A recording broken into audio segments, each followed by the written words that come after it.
दररोजच्या दररोज मुलांच्या टिफिनमध्ये काय द्यायचं हा प्रश्न सगळ्यांनाच पडतो. तोच प्रश्न मला सुद्धा पडतो.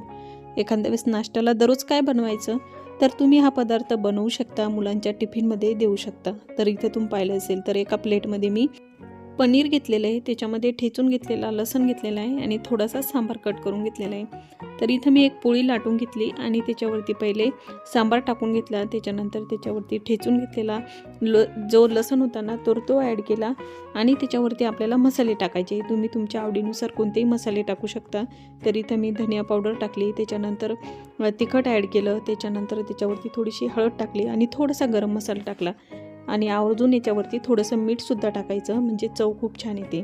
त्याच्यानंतर मी याच्यावरती पनीर आहे ना खिसून टाकलेले आहे, तुम्ही पाहिलं असेल तर पनीर खिसून टाकायचं ना असा रोल बनवायचा. तुमच्या मुलांना जर मॅगी मसाला आवडत असेल ना तर तुम्ही याच्यामध्ये नक्की मॅगी मसाला टाका, म्हणजे मुलं आवडीनं खातील.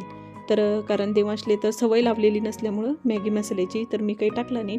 तर तुम्ही पाहिलं असेल इथे मी एका पोळीसारखं लाटून घेतलेलं आहे. तुमच्या मुलांना त्रिकोणी जर पोळी आवडत असेल तर त्या पद्धतीनं बनवा, नाही तर मग चौकोनीसुद्धा बनवली तरी चालेल. तुमचे मुलं ज्या पद्धतीनं आवडीनं खातील त्या पद्धतीनं तुम्ही ते बनवायचा.